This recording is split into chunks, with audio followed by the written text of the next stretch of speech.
Bihar assembly ఎన్నికల్లో తొలి దశ ప్రధాన ఘట్టానికి తెరపడింది. తొలి దశలో భాగంగా గురువారం 121 నియోజకవర్గాల్లో ఎన్నికలు జరగబోతున్నాయి.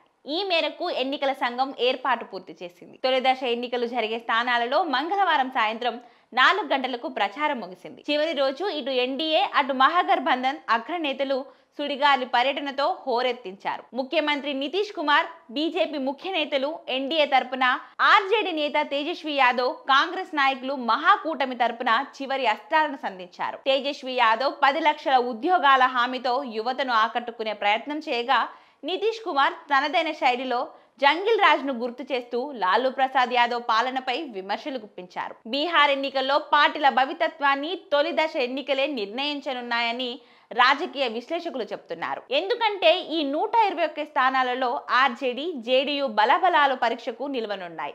ఆర్జేడీ తన ముస్లిం యాదవ్ వర్గాల సమీకరణాన్ని పటిష్టం చేసుకుంటుందో లేక నితీష్ కుమార్ తన ఈబీసీ మహాదళిత్ ఓట్ నిలబెట్టుకుంటారో లేదో మొదటి దశ ఎన్నికలే స్పష్టం చేస్తాయి. అయితే ఈ ఎన్నికల్లో ఫలితాలను తారుమారు చేయగల ఏకైక అంశం చిరాగ్ ఫ్యాక్టర్. ఎన్డీఏ నుంచి బయటకు వచ్చి ప్రధాని నరేంద్ర మోదీకే జై కొడుతూనే సీఎం నితీష్ కుమార్ టార్గెట్ చేస్తున్న చిరాగ్ పాస్వాన్ తొలి దశ ఎన్నికల్లో అత్యంత కీలకంగా మారారు. జేడీయూ పోటీ చేస్తున్న దాదాపు అన్ని స్థానాలలో ఎల్జేపీ రామ్ విలాస్ తమ అభ్యర్థులను నిలబెట్టింది. ఈ అభ్యర్థులు జేడీయూ ఓట్ బ్యాంకును భారీగా చీల్చే అవకాశం కనిపిస్తుంది. ఈ ఓట్ల చీలిక నేరుగా మహాగఠబంధన్ అభ్యర్థుల గెలుపుకు దారితీస్తుందని విశ్లేషకుల అంచనా. ఇక తొలి దశలో నితీష్ కేబినెట్ లోని 8 మంది మంత్రులతో సహా పలువురు రాజకీయ ఉద్దండుల భవితత్వం తేలనుంది. అంతర్జాతీయ షూటర్ శ్రేయాసి సింగ్, బీజేపీ కంచుకోటలో మంత్రి ప్రేమ్ కుమార్ మరోసారి బరిలో ఉంటారు.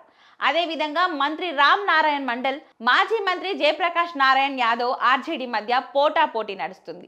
ఈ ఎన్నికల మొత్తంలో రాజకీయ చర్చకు నిర్దేశించిన ఏకైక అంశం ఉద్యోగాలు, ఉపాధి అవకాశాల సృష్టి. తాము అధికారంలోకి వస్తే 10 లక్షల ప్రభుత్వ ఉద్యోగాలు కల్పిస్తూ తొలి సమావేశంలోనే నిర్ణయం తీసుకుంటామనేది నేత తేజస్వి యాదవ్ ప్రకటించడం కులమతాలకు అతీతంగా యువతను ఆకర్షిస్తుంది. 15 ఏళ్ల నితీష్ కుమార్ పరిపాలనపై ప్రజల్లో సహజంగానే కొంత వ్యతిరేకత కనిపిస్తుంది. దీన్ని తమకు అనుకూలంగా మలుచుకోవడానికి విపక్ష కూటమి తీవ్రంగా యత్నిస్తుంది. ఎన్డీఏకు ప్రధాని నరేంద్ర మోదీ చరిష్మే అతిపెద్ద బలం. నితీష్ పై ఉన్న వ్యతిరేకతను మోదీ ఇమేజ్ తో అధిగమించాలని బీజేపీ వ్యూహరచన చేసింది. నితీష్ కుమార్ తన ప్రచారంలో ప్రధానంగా అభివృద్ధి, శాంతి భద్రతల గురించే ప్రస్తావించారు. రాష్ట్రానికి జంగిల్ రాజ్ నుంచి విముక్తి కల్పించామని చెప్పారు.